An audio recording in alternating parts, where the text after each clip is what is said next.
everyone. Hope you're doing well. I've got a little bit of a cold, so don't get too close. But I think there's a lot of it going around right now. What we will do today is we're going to pick up where we left off on Wednesday with 4.1. I got looking at 6.1 and 6.2. They're actually the same homework, so there's 10 questions that go over those two parts. What I'm going to do is we're going to move 6.1 instead of doing it today to try to finish up 4.1 and get into that. We're going to move that to Wednesday. I'm going to combine 6.1 and 6.2 basically in one lesson, because it's one homework, right? But what you're going to see is really based upon what we're doing today with lines, solving solutions. And what we're looking at is where they're equal, so we get basically that intersection point. On Wednesday, we'll be looking at inequalities, which is actually more realistic in life. When you go to buy something, you're willing to pay this, but you'd be happy to pay less, right? So there's this inequality. It's not I've got to pay this much money. It's I'd be happy if I get this. And sometimes, I'm looking for a job. I need to make at least this, but if you're going to pay me double that, I'll take it. That's an inequality. This is the bottom line, but I'd be willing to pay me double. So that's we'll start looking at that on Wednesday. And the two sections kind of work together on that. One of the things I'm going to be using is a graphing calculator as we go forward quite a bit. And so a few of you had asked me which one should you get if you hadn't got it. So I'm going to do use this extra time since we're not getting to 6.1 and we really only have about half of 4.1 to do. I'm going to talk a little bit about calculators, what they do, and give you some insights on, because there's multiple ways to go about it. So I'll also put a little module in here somewhere on calculators with some links that I'm going to share with you today, so that you can just come here and click on those links if you want to use one of the particular ones. So many of you, or some of you, well, let me ask, I don't know, I shouldn't assume anything. How many of you have a TI-84 type calculator, or 83? That's right, many. Because that was the marketing. TI calculators, the reason they're so popular is they gave them free to teachers. And then they gave free training. And then they even gave teachers stipends to come train on this stuff. I was doing some work. I took all that free stuff too. I was doing the same thing with Casio. I got contacted by them if I would do some work for them. And I said, I'd be happy to. Just send me a calculator. Well, you got to buy one. You got to do this. And so Casio took a different approach. They were very stingy with it. They actually have a slightly nicer calculator. Works a little different. So I'll show you a few links for that. So I do have one of their calculators. I finally did buy it. But it works similar to the color version of a TI-84, but it's about half the price. New TI-84 will run you close to $170. Again, you can't get discounts and stuff, but $170, $180 retail. It's nice to have the color, especially with some of the stuff we're going to be doing. You can see if there's two lines, where they intersect. It's a little bit better. Not required. A lot of you may still have the ones that don't have a color screen. They can still make all that work. But the TI calculator, TI-84s, 83 will work. It's the sort of the younger brother of the 84, younger sister, however you want to see it, the younger sibling, say. So those all will work for what we're going to do. It has matrix operations, which I'm going to share with you a little bit because we get that towards the end of the course. So there's some things in here that's, having a graphing calculator is going to make your process through this class a lot easier. You can borrow one. There might be resources from your departments or something that you might be able to rent one. Community colleges, they rent them out for $10 a semester so that to replace batteries and stuff. But I'll use this one from time to time because I see a number of you have it. And so, and especially if you're comfortable using it, there's no reason to get a different one necessarily. But I am going to show you at least one other calculator, and I'll show you an online one that will look. So TI-84s, if you got it, you're familiar with it, great. It's a good it'll do everything you need it to do. The other one, oops, not there. Let's see, what should I do now? The other one that I believe is good for everyone to have access to and know about is, and many of you may know this, desmos.com/calculator.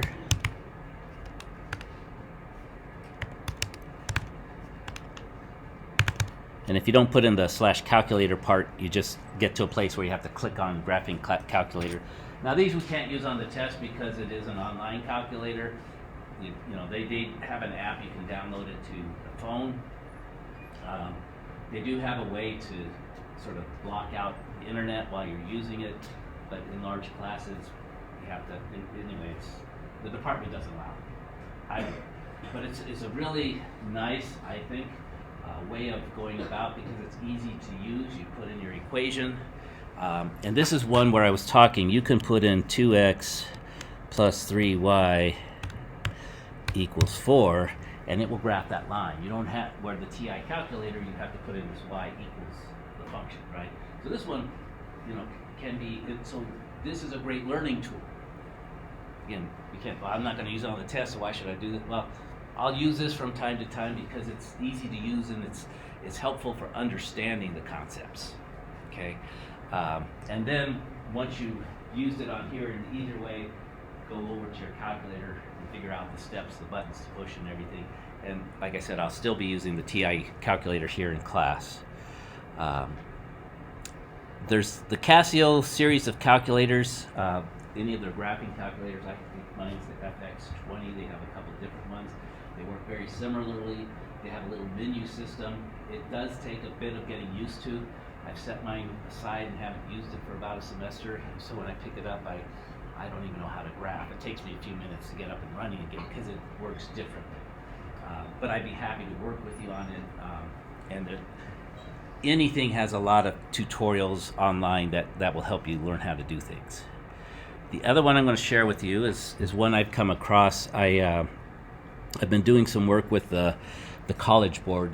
They're the organization that does the AP classes, and I've been working with AP Pre-Calculus, which is a new class that they're instituted this last year because I coordinate the Pre-Calculus course here. And in that course, and I think specifically for that course, this company came into effect. It's called NumWorks, as in number works or something. I think it's .com. I'll go to yeah. And they've got this calculator that's sort of designed from the ground up. It's supposed to be easier to use. I think it is. Works kind of like Desmos, but it's a handheld. But it's the reason I'm giving this out to you too is they also, when they did it, they gave you free emulators. So if you've got an iPhone or an Android, you can download, and on your phone screen, I'll show you right here. Where's my calculators? I don't know if you all see this, but it looks exactly like that handheld. And it works exactly like it. You can't, it's not like a touch screen thing. You have to touch, you can only touch the navigation button, you know, the buttons that would work on the calculator, touch those. So, you know, you want to use it. But again, you can't use the phone version, but it's free. If you want to kind of test it out, I always love things you can test out and say either it's for me or it's not, you know. If you use it and say, hey, it's much easier than my TI-84, maybe I'm going to switch over to this. These are $99, and they'll get it to you pretty quick. So you can order directly from them. And I think that's what they're trying to do is say, we got a better product, we're going to get it out there by letting people use it for free. And occasionally I may pull these up. You can try it online. You don't even have to download anything. It's actually an active calculator here. They did some cool things with this because now teachers can even embed this into like Canvas and into tests and quizzes.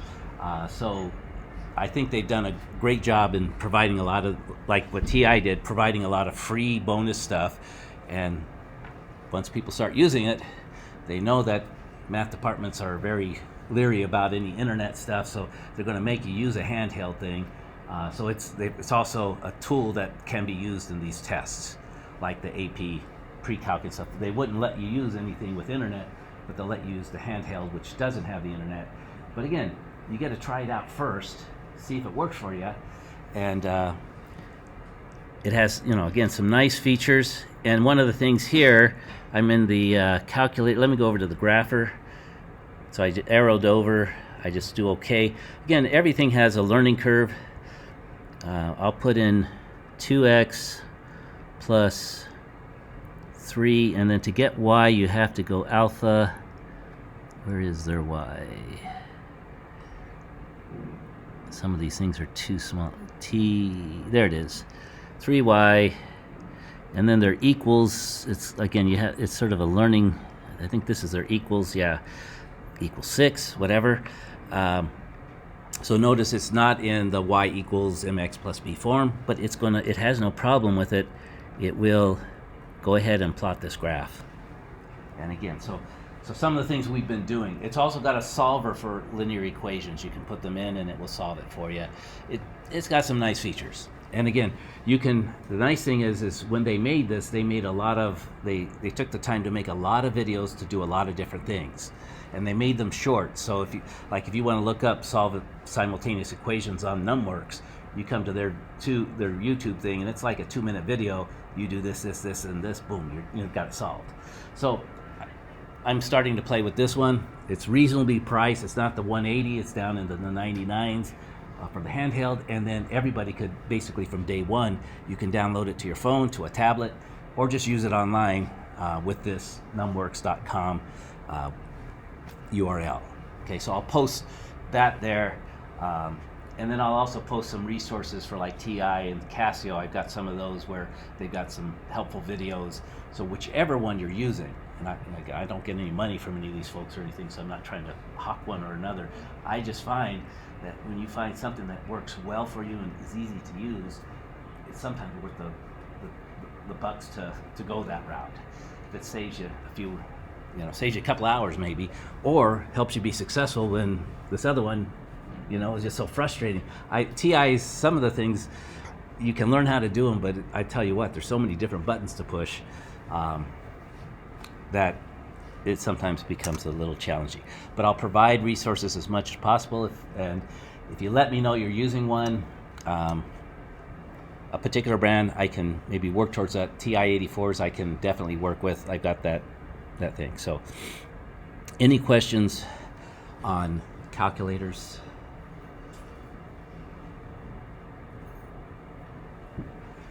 Okay, so what I'm hoping is that by Wednesday, everyone has one. And again, I just gave you some free ones, so everyone, it's free, but get it downloaded to your phone or to a tablet, or put it on your computer. You can bring your computers and be going through things, So, but please have some form of a graphing tool that you can start using. Desmos is fine. We'll use either of those, but that's going to help us with this next 6.1 and 6.2.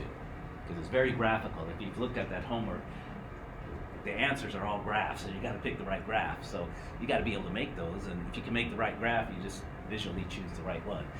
So we'll be working towards that. Okay. Let's see. We'll go here.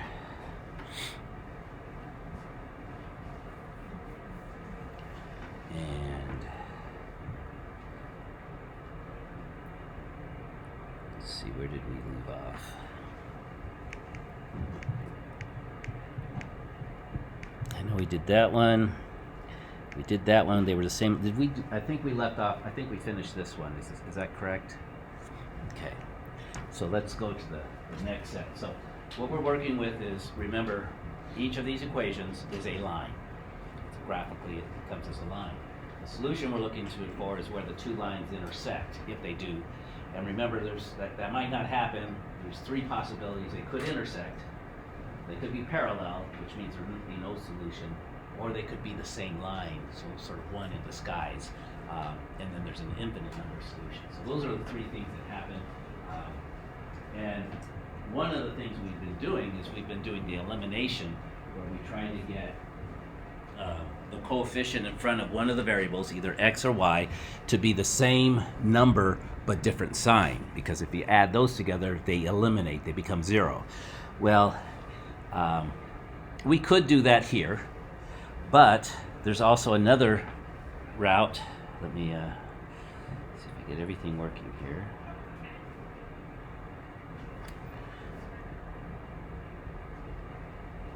Okay, slideshow, let's get bigger. And again, we could do all of these graphically. We could graph them, find where they intersect, so that would work too. We could use elimination. We would work on that. I'm going to show you, this is a third type of way of doing it. It's called substitution. Or sometimes this is an easier way to do it. So, but if one of these methods doesn't resonate with you, you don't have to use them. Any of the other methods will work. Substitution is what we're going to do, is we're going to take one of the equations and solve it for x or y, and then substitute that expression into the other one. Okay, so we could have taken either one of these, but let's just take this first one, sort of like I said, take it into the shop. 2x plus 2y equals 4. We could solve this for either x or y. I'll go ahead and solve it for y. So I add 2x to both sides. Good, it's getting up there. And I am recording all of this, so even the calculator part's all recorded. I'll post that as after class. So this becomes 0, right? This is now 2y equals 4 plus 2x. And the reason I chose this one is because the coefficients are nice, will make nice numbers when I come and solve for y by dividing by 2, dividing by 2, dividing by 2. I end up with y equals 2 plus x. And then what I do, so that's sort of the first step, solve for one of the variables, and then take that expression, since this is another form of y, 2 plus x is the same thing as y, that's what that's saying, at least in this setting. And what I'm going to do is I'm going to plug that in for the y in the second equation. Now if I plug it back into the first equation, I think it all cancels out somehow.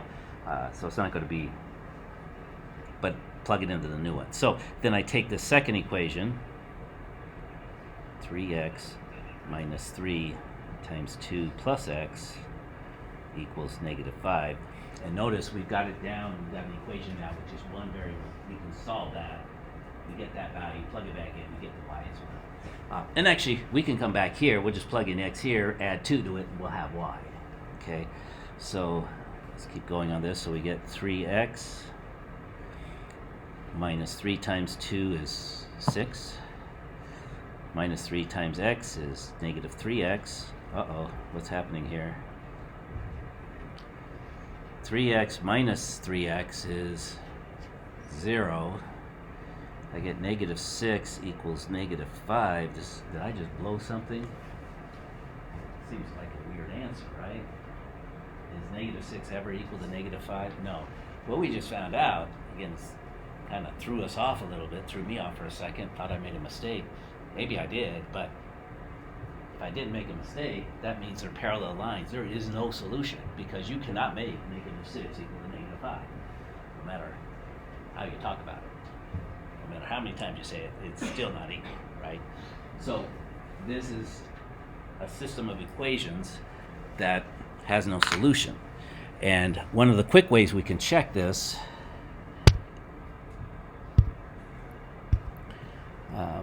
negative 2x, now we're going to keep that.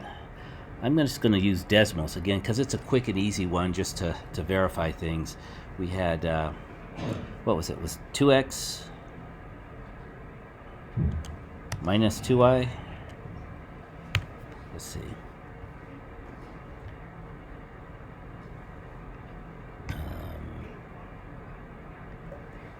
Negative 2x plus 2y. See, we get negative 2x plus 2y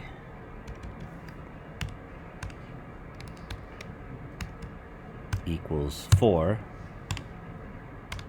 And then the other one, 3x minus 3y. 3x minus 3y equals 5. We see they're parallel lines. so you can see it there. That's why I say it's when we use the graphing tool, it makes a lot more sense here. When I did all that other things, I'll be honest, I would go back and check my work again. I'm thinking I made a mistake somewhere. Probably check 2, 3, 4 times, and finally, oh, I didn't make a mistake. They're just parallel. There is no solution to this one. So graphing tools are very helpful because if you look at it, stop looking for an intersection, it ain't going to happen. They're parallel. Okay, so that can happen. But that substitution method, we could have used elimination, and both of the variables would have eliminated, and then we would have had two numbers that weren't equal to each other. Same thing would have happened. Okay, so those are kind of the main ways. There's one other that they talk about in the book.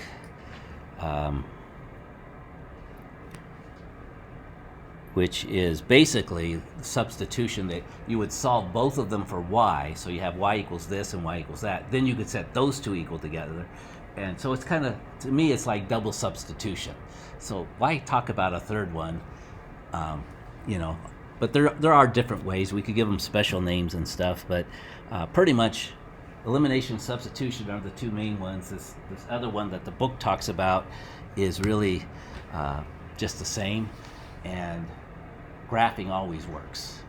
Okay, and so here's one with infinite solutions. This actually I took out of the homework, and you can tell whenever they've got those red numbers, what that means is when you get it, the red numbers will be some other thing, right? That's what they randomize. This one does have infinite solutions. If we were to graph it, we would see one line on top of the other. So, again, we could do that. And with either Desmos or numworks, you don't even have to solve it for y. You could just put it in as is, and you'd see it, boom, it's done. So what I'm going to do is I'm going to manipulate one of them. And what I'm seeing is this top one, 7x. If I made the bottom one 7x, negative 7x, they would eliminate, right? So if I take this bottom one and multiply it by 7,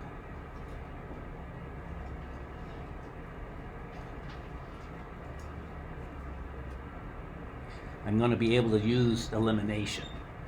And again, just let's forget that they're the same line, because maybe we don't know that yet. They don't look exactly identical yet, but watch what happens when we multiply. I'll change this to multiply by 7. So we get negative 7x. Do this. When I multiply this one by 7, I'll take 7 divided by 7, so this just becomes minus 5y.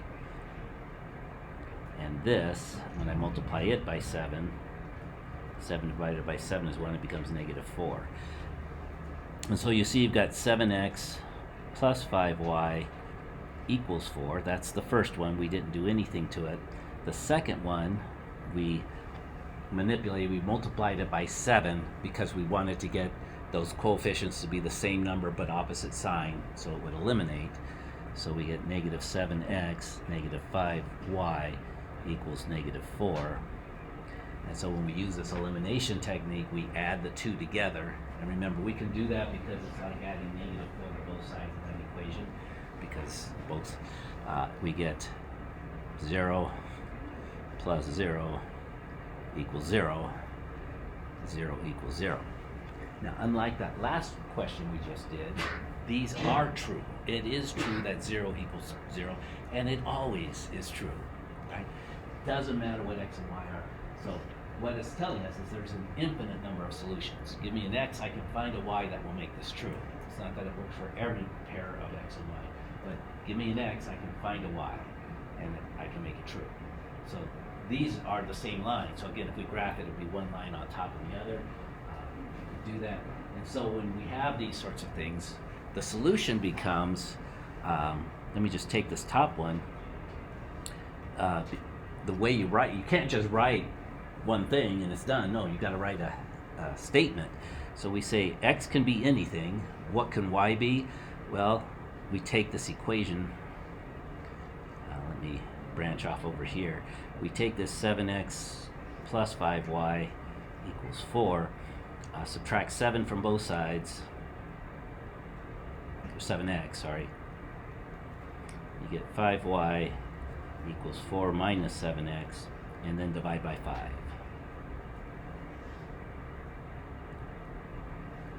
Y equals 4/5 minus 7/5 x. And so that's what y is, and that's what I would put here. So when you get to the homework, that's what that answer is going to look like. Your numbers might be different. You might get the same ones, I don't know. But so those red numbers will probably be different, but this is how they want to answer x, and this is what y is. Right? Give me any x, I can figure out what y is going to be here. So that's infinite number solutions. How we doing? Good. The other thing I'm adjusting to is I got so used to this 75-minute classes at 2 days a week. That's why I go too long. It's 50 minutes. It's really short. So I'll try to keep on top of the time. But today we should be fine. We're almost there. The main thing is, so we've got these different techniques once we have those two equations, right? Here's the deal, though. The real world doesn't give us equations, right? They give us word problems. Or they something, right? So what we're going to do is be able to set these up.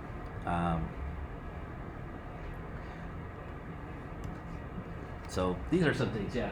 You can simplify things, get rid of fractions, decimals, whatever. When you go to graph it, depending upon the tool you have, you may need to solve it for y to be able to enter it. But graphical method, you're just looking for that intersection point, or to see if there's not an intersection, that they're parallel, or to see that there's an infinite number of solutions. Okay. We can solve by elimination. They say that's preferred, and again, usually we can do it with just manipulating one of the equations to match the other coefficient. Again, what the goal is to get, say, the x coefficients to be the same but opposite signs, one positive, one negative, or the y. It could be either way. It'll eliminate, we get it down to one variable, solve it, plug it back in. So that's the one method. That's all the wordiness there. The substitution, solve one of them for x or y. I usually go for y, plug it in, and then again, you certainly have it down to one variable, solve for that, plug it back in. And I think I might have cut off theirs. So solving by intersection is what they give them. So you solve them both for y, and then you make them equal. You're solving really for that intersection, so it ties in with the graphing. But if I'm going to go this route, I'll just graph it. Let my calculator find that intersection point. But that's the third one that they'll say, but it's really not a. And then solving by substitution, once you have one, you substitute back in. So, and again, they all work, so as long as you got one method down, you'll be able to get it. Okay. So what can happen? We could get a single solution, an intersection, right? So that's one thing. They intersect, we get 1 point. They're not going to intersect at 2 points because lines are straight in math. There are no curved lines in math. There are curves, but not curved lines. Okay. We could get no solution, parallel lines. We saw one of those types of things. And we could get an infinite number of solutions, which is basically they're the same line, but somebody messed with it to make them look different. Okay. So if there is a solution or infinite solutions, we call it consistent because there is a solution. And if there isn't a solution, what should we call it? Probably inconsistent. I don't think they put it in there, but anyway. So, and it's not really all that important. We just say one has a solution, one doesn't, right? Two of them have solutions. Okay. So here it is we're going to look, and this is the last part of it, is how do we set up our equations from these word problems that they give us? Okay, so we'll walk through this example, and then I'll go through another example where we might not solve it, but at least get it set up. And I think we're doing great. We're right on track. Okay, so first of all, I'll tell you, when I go about solving a word problem, I'm dyslexic. Actually, I almost dropped out of school because of math. The reason I became a math teacher is I had a dyslexic professor who helped me understand math. I said, hey, he got me to learn math, maybe I can help other people to learn math. And that gave me a purpose in life because I had no purpose. I was just like, I don't know, go dig some ditches or something, make some money for my family. But digging ditches is hard work. I did it for a little bit, but I did other things. But this kind of spoke to me. Okay, so what I do is I come back here. I say, what's the question? So I look for a question mark. If I know what the question is, I don't get sidetracked by all these other words. Sometimes it can do that for you. Also, the research I've looked at is that when you read a word problem, where it goes is it's because it's textual, it's a story. It goes to your emotional processing center. Sometimes maybe we get tied up in the emotions of the thing because it's talking about either something that triggers something for us or whatever. But we get caught up in this story, and sometimes we're not able to process it. But when we come back and find what are they asking, and then what are the numbers, we take the emotional side out of it, at least at the beginning, and then we go back and figure out what they're talking about. Okay, so what's their question? So I got to back up here, maybe to the start of the sentence. So I'll go here. If the company wants to use all the water and concentrate, how many quarts? So there's the question. We are looking for the number of quarts of each type of juice. Okay, so yeah, quarts of what? Each type. But I know is my numbers are going to be quarts of juice. Okay, so I know that's what I'm looking for. So as I set things up, what are my variables going to be? Quarts of juice, right? Because that's what the question's asking. That's got to be what's varying in here. Okay, and so now as I look at when they give me a number, that's not a variable necessarily. It might be tied to a variable, but I got two. What I know right now is my variables are quarts of juice. So I got that thinking in my mind. Now, again, you could either keep going backwards. Sometimes I do. Sometimes, I just Acme baby foods. Oh, babies are so cute. See how it gets that emotion in there, and you're thinking now but now we know, okay, back on track. We're thinking of quarts. They mix 2 strengths of apple juice. So we're talking apple juice. Let's see. Get this out of the way. 1 quart of beginner's juice is made from 30 fluid ounces of water, 2 fluid ounces of apple juice. And I see that water and juice could be both measured in quarts. So I'm thinking, okay, these are probably going to be variables. Amount of water in quarts is one variable. Amount of apple juice in quarts could be the other variable. You see? 1 quart of advanced juice is made from 20 fluid ounces of water and 12 fluid ounces of concentrate. So we got beginner and we got advanced. Every day Acme has available 30,000 fluid ounces. Oh shoot! Now I'm saying it threw me off. I thought they were going to be all quarts, right? But they're saying fluid ounces. So there's this like a conversion in there to quarts. We'll maybe not deal so much with that, but we'll figure it out. So since they're giving us in fluid ounces, I'm going to solve for fluid ounces. The last step, since they want quarts, is to convert fluid ounces to quarts. But that's like another step. So we'll get there. Anyway, and 33,600 fluid ounces of concentrate. Okay. So what we can do is, as we set this up, we know in all of these we're going to have 2 variables, an x and a y. So we choose what x is going to be and y. Again, unfortunately, it's not directly going to be quarts. It'll be fluid ounces. But is it okay if we make x water, since they talked about that first? And then y would be apple juice or concentrate, right? Apple juice concentrate. And I'll just put here fluid ounces.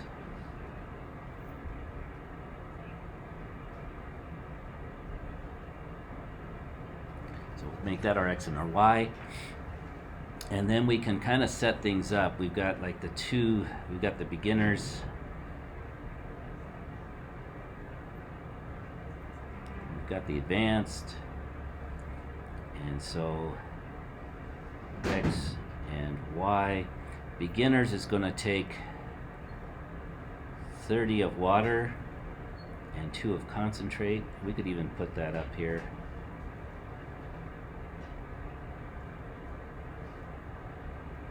And remember, I also put the textbook's version these PowerPoints, and they have full solutions in there, so that might be helpful.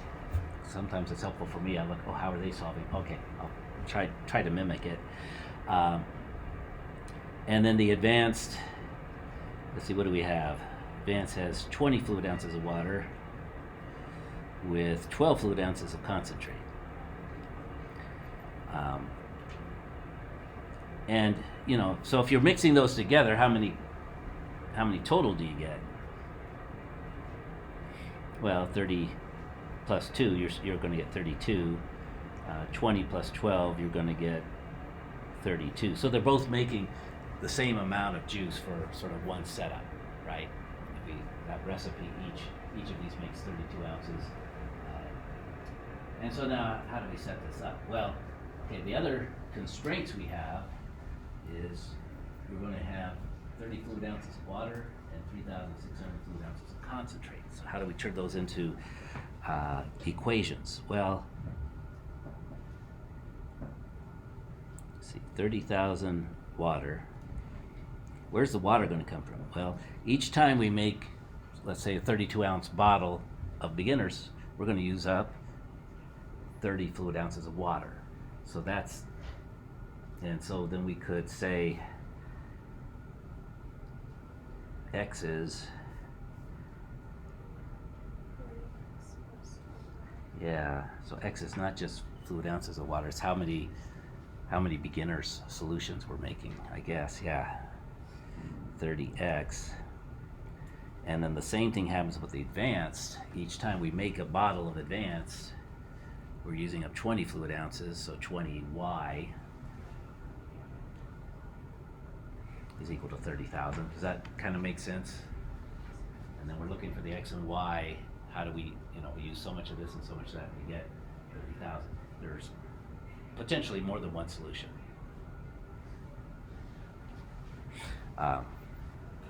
Probably at least two.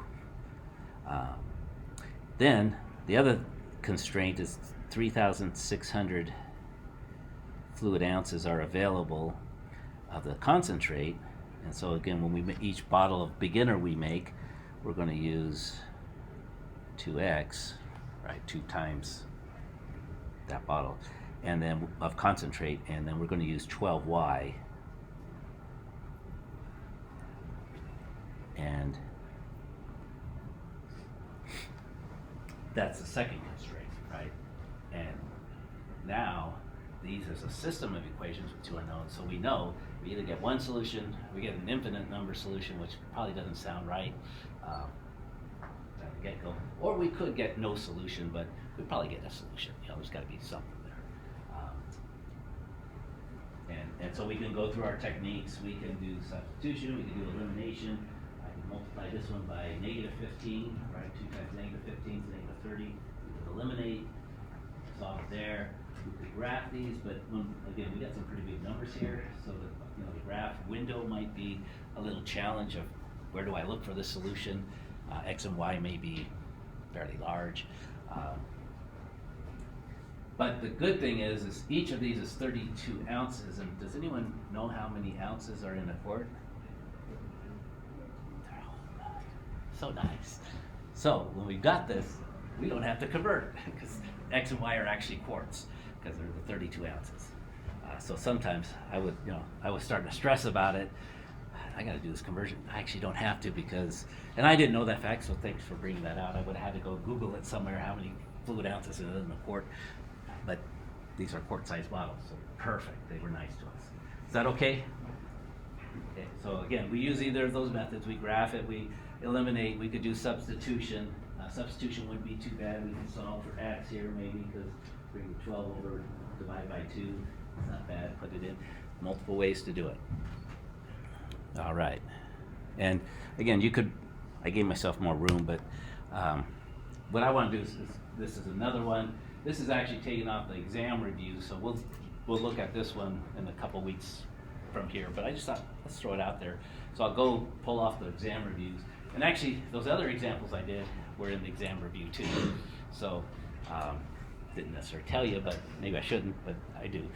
Because you'll see them again. You go, wow, that's what we started with. So I'm always trying to get us, I try to see where we're going, take you there on a route that makes everything look as familiar as possible as we go. So let's just set this one up. We'll get our, yes? I just have a question about the last problem. So what was our answer? I just Oh, I don't know the answer. I only know the question. So I didn't solve it yet. Oh. So I'm going to leave that for you.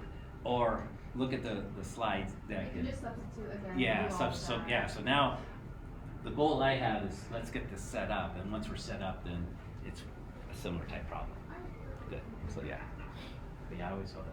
I don't want you to give me the question. So, but then we could do that. But let me. Yeah, I want to make sure I get one more set up, and then. I don't know if there's a class that comes in right after this. I've got my office hours, but I'd be happy to hang out until the next class comes. The other thing is I will do my best, I was going to do it today, to get here by 7:30, so that if you have questions, you can get them answered before class. You don't, maybe you've got a class after this or don't want to go to the office, maybe it's a quick question, but I'll do my best to be here by 7:30 because we don't have a class before us. So, and I can get set up and get any questions answered or just chit chat, whatever we do. Okay. So here's another one. We're just going to set this one up. Same type of deal. We'll maybe pick up a little speed. Sometimes it's a little easier. So again, what I usually do, come here, what's the question? How many quarts of each flavor, so again, we're looking for quarts of each flavor, should you make in order to use up all the eggs? So we're going to be given some information, how many eggs we have, we're going to use them up, how much can we make? So kind of one solution type thing. Now I get into, okay, that's what I'm looking for. Now, again, word problems always start with this emotional thing. You manage an ice cream factory, but I don't want to manage an ice cream factory. No, it doesn't matter. They make two flavors, creamy vanilla and continental mocha. And into each quart of creamy vanilla go 2 eggs and 3 cups of cream. So, okay, now I'm thinking, okay, there's 2 things going on here, eggs and cream. Into each quart of continental mocha, 1 egg and 3 cups of cream. So both are using the same amount of cream, just different eggs. You have in stock 550 eggs, 1,050 cups of cream. How many quarts of each flavor should you use? So again, a table is nice. And again, I don't always do things the same way, same time. So maybe not setting up X and Y yet, but we'll figure that out. So we've got vanilla and chocolate. Mocha. Well, close enough. The vanilla is going to take eggs and cream. 2 and 3. The mocha is going to take 1 and 3. And this is each, we're going to end up with 1 quart. Probably some other stuff in there, I guess. So we can do the same thing. We know how many eggs. So we've got 550 eggs. If I make vanilla, each quart of vanilla is going to cost me 2 eggs. So why don't we go with that as X? So 2X. And each quart of mocha is going to cost me 1 egg. Did I get that right? Yeah. So that's 1X or just X. Y.